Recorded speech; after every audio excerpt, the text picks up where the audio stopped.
दिला दिया गया कि आप अपना मुंह बंद रखो। ये है महाराष्ट्र में जो अमरावती क्षेत्र है और तमाम पूना वगैरह सतारा तक क्षेत्र है, ये सब क्षेत्र बीजेपी का सबसे कमजोर गढ़ है। और बीजेपी चाहती है कि अगर ये हटी, एनसीपी हटी हमारे वहां से, एकनाथ शिंदे चले जाएंगे, हम हो जाएंगे ढक्कन। 41 विधायक है इनके पास, 41 इनके हैं और 57 विधायक उनके हैं। 41 में सब 40 रह गए, एक तो उपचुनाव होगा। अभी 13वीं भी नहीं हुआ, अचानक से शपथ, ये क्या मतलब कुछ गड़बड़ हो रहा है क्या महाराष्ट्र में? भाई महाराष्ट्र में गड़बड़ हो रहा है, लेकिन इतनी लालची महिला मैंने नहीं देखी। इसमें गलती है इसका अजीत पवार की पत्नी, एकदम इन्हें तुरंत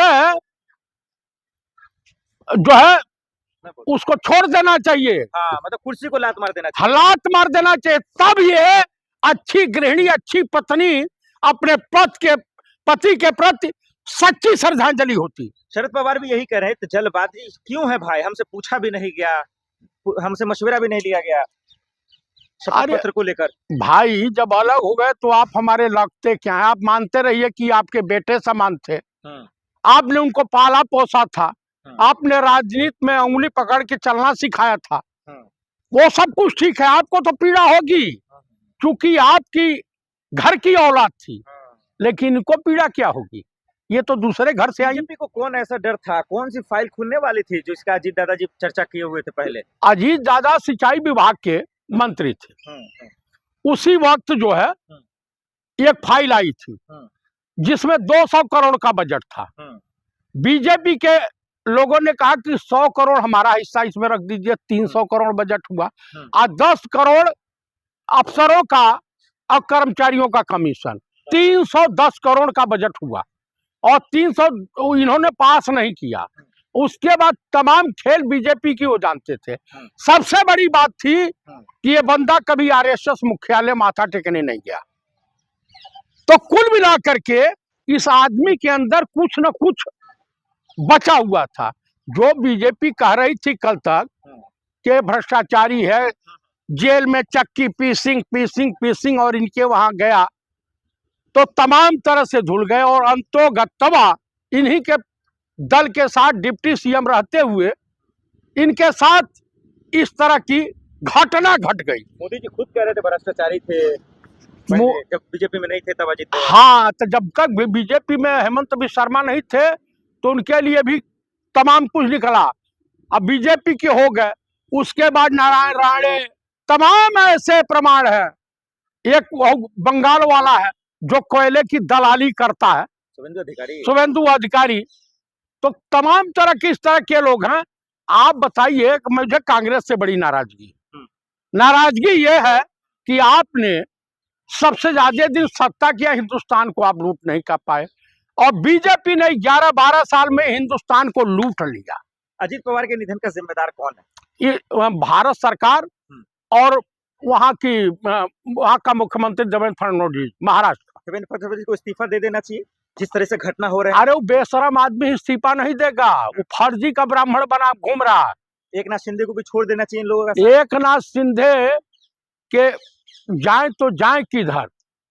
अब उस आशंकित उन्हीं का मंत्री उनको धमकी दिया, बीजेपी का मंत्री धमकी दिया एकनाथ शिंदे का। अब तो कह रहे हैं कि गए तो ये नहीं होगा तो ऑटो से एक्सीडेंट करा दिया जाएगा।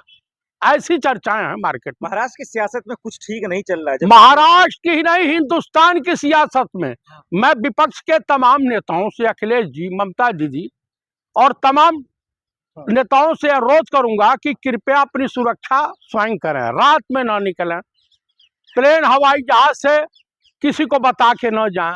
कब वो प्लेन एक्सीडेंट हो जाएगा कोई भरोसा नहीं। बता दीजिए, क्या अजीत पवार जी की पत्नी को एक कुर्सी छोड़ देना चाहिए? अभी एकदम उनको शपथ नहीं लेनी चाहिए थी।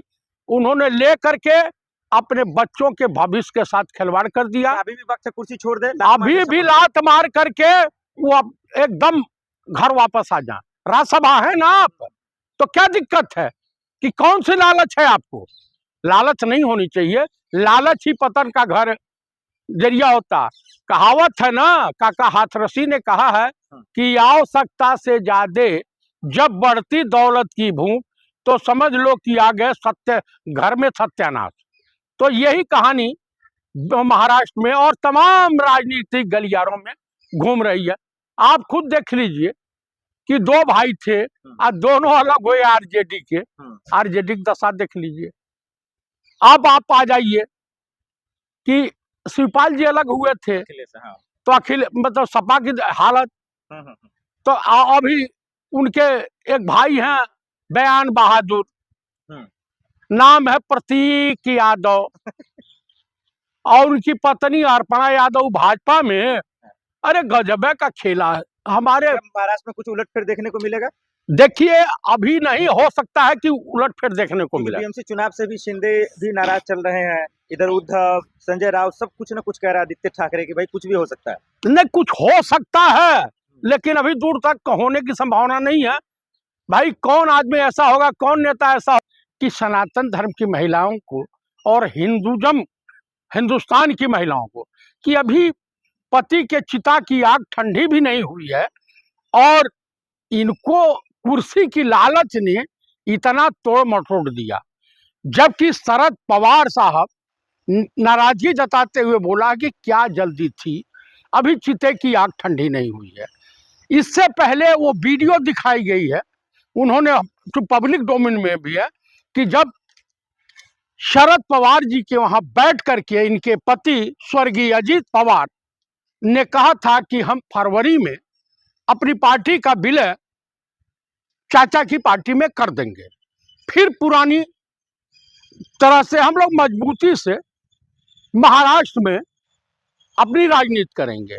लेकिन दुर्भाग्य था अजीत पवार साहब का कि जिन लोगों के साथ थे ये समझ नहीं पाए कि इनके साथ विश्वासघात हो गया। ये आज मनगढ़ंत हो या कुछ भी हो, बिल्कुल मनगढ़ंत कहानी भाई उनके। आप सियासत के इतने तुर्रम खां ऐसी बच्चे वाली बात कर रहे हैं। भाई साहब कोई भी घटना, अच्छा ही बताइए, चलिए मान लेते हैं इसको झूठ है थोड़ी देर के लिए, ये बताइए कि एक महाराष्ट्र के थे जो एयरपोर्ट जाते जाते एक्सीडेंट हुआ, मर गए, ड्राइवर का बाल बांका नहीं हुआ।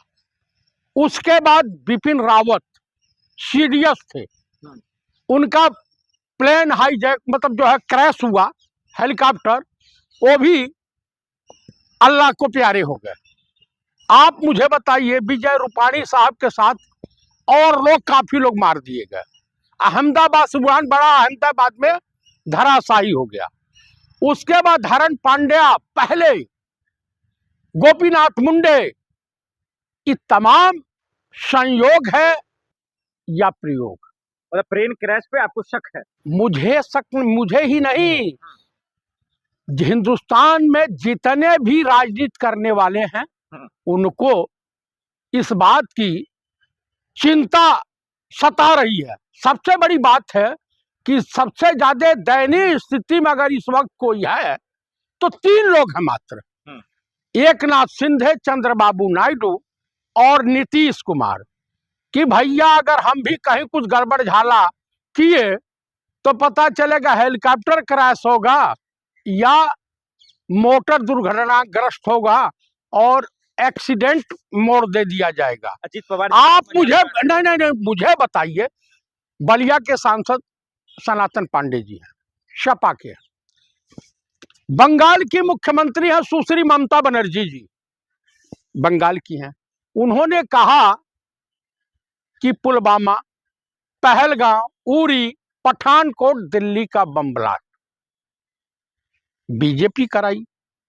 आज तक इन जितनी भी घटनाएं घटी हैं सरकार ने कभी जिम्मेदारी नहीं ली। जिम्मेदारी लेने का मतलब जो है कि घोर चूक हुई है और उस पर कोई इस्तीफा वगैरह नहीं हुआ। तो क्या माना जाए? सुश्री ममता बनर्जी जी ने कहा कि ये पूरा जो घटना है बीजेपी ने करवाया है। ऐसी देश में चर्चाएं हैं चट्टी चौराहे पर। आप मुझे बता दीजिए, देश के प्रधानमंत्री देश में किसी घटना पर क्षोभ या खेद भी प्रकट नहीं करते हैं। हिंदू मरता है तो मरे। श्रद्धांजलि दिया मोदी जी ने, अमित शाह जी तो गए भी थे मिलने अजीत पवार के घर। कब गए थे? अरे आपने खबर देखते हैं कि नहीं आप? नहीं, मैं खबर नहीं देखता हूँ। कल गए थे क्या? अरे उस दिन गए थे जिस दिन घटना हुई थी। उस दिन कहाँ गए थे? आपके राहुल गांधी जी गए थे, आप गए थे, उद्धव ठाकरे गए? आप उद्धव ठाकरे के वहां से लोग गए। आप बताइए, कांग्रेस के लोग गए। आप बताइए, इनका मुख्यमंत्री गया महाराष्ट्र वाला। आप मुझे बताइए, प्रधानमंत्री और गृह मंत्री या रक्षा मंत्री गए? बिल्कुल गए हैं। बिल्कुल नहीं गया।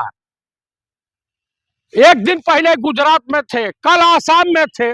के आगे मोहम्मद क्यों लगाया, उस भीड़ के आगे में इस पर हम चर्चा करेंगे, क्योंकि लगातार बजरंग दल इन तमाम मामलों को लेकर के शिकायत पर शिकायत दर्ज करवा रहे हैं। उन पर कई मामलों में एफआईआर दर्ज कर दिया गया है, जिसमें दंगा भड़काने, पैसा चोरी, वॉलेट चोरी और न जाने किन किन धाराओं में। चतुर्वेदी जी हमारे साथ जुड़े हुए हैं, किस तरीके से देख रहे हैं उन पर? तो अब दंगा भड़काने, दंगाई और उनको तो अब ये भी कहा जा रहा है जो वो दीपक ने वो मुल्ला की पैदाइश है। देखिए, ये जो समाज के दोगले लोग पैदा हो गए हैं, वो दूसरे पे आरोप प्रत्यारोप, खास करके भाजपाई, बजरंग दल, विश्व हिंदू परिषद और आरएसएस वाले, इस तरह से समाज में नफरत फैलाने का इन लोगों ने ठेका ले रखा। तो कुल मिलाकर के मैं यही कहूँगा, कोई इंसान ने एक इंसान की मदद की जिसे बजरंग दल वाले तहबाजारी वसूल करने गए थे। आप तो चतुर्वेदी हैं, आप ब्राह्मण हैं, आप बजरंग दल का साथ नहीं दे करके आप दीपक का साथ दे रहे हैं, जो अपने नाम के आगे पीछे मोहम्मद लगाते हैं। आपको एक चीज बता दूं, मैं एक ईमानदार और सच्चे नेक दिल इंसान के साथ हूं। जो दूसरे की मदद करता है, मैं उनके साथ हूं। मैं लुच्चे लफंगे और ये भाजपाई नेताओं के साथ कभी नहीं रह सकता। ये देश के पीठ में खंजर घोंपने वाले हैं। अभी यूजीसी के मार्फत इन्होंने अपर कास्ट को बैकवर्ड, ओबीसी और दलितों से लड़ाने का घिनौना कुकृत्य किया। वो तो जब अपर कास्ट रोड पर उतरा है, आइन की माँ बहन करना शुरू किया है, तब ये लोग जाकर के सुप्रीम कोर्ट में जब अपील दाखिल की गई है, तो उसमें सरकार ने अपना कोई वकील नहीं भेजा। सवाल ये है, जो उत्तराखंड में जो माहौल बिगड़ रहा है या माहौल बिगाड़ा जा रहा है, ये इसके पीछे हाथ किसका है? मुख्यमंत्री जी लगातार कह रहे शांति बनाए रखिए, वहां के गृह मंत्री कह रहे शांति बनाए रखिए, फिर माहौल बिगाड़ कौन रहा है? क्या दीपक माहौल बिगाड़ रहा है? अंकिता भंडारी में मुख्यमंत्री की बसंती खराब हो गई थी या भाजपाई नेताओं की बसंती खराब हो गई थी? अंकिता भंडारी हिंदू नहीं थी क्या? इनके जो वीवीआईपी का नाम आ रहा है, वो गौतम का, इंद्रेश कौन गौतम है भैया? दुष्यंत गौतम। तो उस वक्त का है नहीं, उसके खिलाफ कार्रवाई करने में पुष्कर धामी की जो है नानी मर गई। आप मुझे बता दीजिए, तुम्हारे वहाँ दुराचारी पाए जाते हैं, तुम्हारे वहाँ बलात्कारी पाए जाते हैं, बेभिचारी पाए जाते हैं, गौ तस्कर पाए जाते हैं, और स्लाटर हाउस चलाने वाले तुम्हारे दल में हैं। तो मुझे ये बता दीजिए कि अंकिता भंडारी पे तुम्हारा मौन बता रहा था। तुम हिंदुओं के हित ऐसी नहीं हो, चाहे वो बजरंग दल हो, विश्व हिंदू परिषद हो, ये चोर उचक्कों कुपड़ों का जो है, पगजमारों का ये संगठन है। आप दीपक के साथ हैं? हम हैं, राहुल जी भी हैं, पूरी कांग्रेस टीम है, समाजवादी पार्टी भी है। इसीलिए तो बजरंग दल, आरएसएस या भी तमाम जो हिंदू संगठन है वो कह रहे हैं ये लोग दंगाइयों के साथ देते हैं, दंगा भड़काने वालों के साथ देते हैं, चोर लुचक्कों के साथ देते हैं। का हिंदू समाज उनके बाप का चपरासी है, मोहन भागवत के, या पुष्कर धामी का चपरासी है हिंदू समाज, सनातन धर्म? अरे जिस पर एफआईआर दर्ज हुई है दंगा भड़काने को लेकर के, उस पर आप लोग उनका समर्थन दे, उनका मनोबल बढ़ा रहे हैं। एक छिनारा संगठन के अभी देश के प्रधानमंत्री का किसमें नाम आया? किसमें नाम आया? सवाल कुछ है, जवाब आप कुछ दे रहे हैं। नहीं, मैं पूछ रहा हूं। आप ये बताइए, आप दंगा भड़काने वालों के साथ क्यों हैं? आपकी पार्टी क्यों है? राहुल गांधी क्यों है? हम दंगा भड़काने वालों में हैं। दीपक का साथ देना मतलब दंगा भड़काने वालों का साथ? ममता दीदी ने सत्य ही कहा था, और माननीय सनातन Pandey ji, member of parliament Ballia, उन्होंने सत्य कहा था कि पहलगाम, पुलवामा, उरी, पठानकोट और दिल्ली बम ब्लास्ट बीजेपी और आरएसएस ने करवाया। कांग्रेस पार्टी बम ब्लास्ट करवाती है क्या? इनके जितने पाकिस्तानी जासूस मिलते हैं, पाकिस्तान के लिए जासूसी करने वाले, उनका संविधान को नहीं मानते हैं, देश के कानून को नहीं मानते हैं। अच्छा ही बताओ, सोनम वांगचुक के खिलाफ ये हुआ, एफआईआर हुआ, जेल गए, ईओपीओ लगा। अब बताइए, आसाराम जो प्रधानमंत्री के गुरु हैं। तो गुरु जब इस तरह का घटिया है तो चेला किस तरह का होगा। राम रहीम को आप हरियाणा इलेक्शन में पेरोल दे देते हो, क्यों? तुम्हारे रिश्तेदार हैं। आप मुझे बताइए, बलात्कारियों के पक्ष में कठुआ में रैली किसने निकाली थी? बीजेपी ने निकाली थी। आप मुझे बताइए, बिल्किस बानो इसी देश की बेटी है ना। आप मुझे बताइए, इन्हीं का एक विधायक रेप केस में जेल में है, कुलदीप सेंगर। आप बताएं, दलित बेटी को उत्तर प्रदेश सरकार ने बिना गार्जियन के पेट्रोल मट्टी के तेल छिड़क करके जलवा दिया। जब पूरा हुआ तो ये पूरा कुकर्म तो तुम्हारे पार्टी, तुम्हारे सरकार में दरोगा 14 साल की बच्ची के साथ बलात्कार कर रहा है और पत्रकार मिलके। तो आप बताइए, अब पतिताएं भी पतिव्रता धर्म पर उपदेश देने लगे। देखिए, उन्होंने जो ढाबे वाला था उसकी मदद की है, उनसे नाम पूछा गया। लेकिन अब इन मामलों को लेकर के अब ये कहा जा रहा है, जो जिस तरीके से जो मामला उन्होंने भड़काया है, माहौल खराब किया है, उस एरिया में तनाव का माहौल पैदा कर दिया दीपक ने। आप बताइए कि वो जो है उस ढाबे पर का अपनी बसंती पिटवाने गए थे बजरंग दल वाले, किस लिए गए थे? अरे क्या जरूरत है बाबा नाम रख लेने की? अगर वो कह रहे बदल लीजिए, चेंज कर लीजिए, हटा लीजिए। नहीं बदलेंगे, बदलबे नहीं करेंगे। बोलो क्या कर लेंगे? वो तो कह रहे फिर से माहौल। प्रियंका जी के बेटे का नाम रेहान राजीव गांधी बटेरा है, तो रेहान नाम से मुस्लिम हो गया? मुझे बता दीजिए, आप मुझे बताइए ना। फिरोज जहांगीर गांधी, इनके ग्रैंडफादर राहुल गांधी के ग्रैंडफादर मुस्लिम हो गए, पारसी। ये व्हाट्सएप यूनिवर्सिटी का ज्ञान यहाँ मत दीजिए।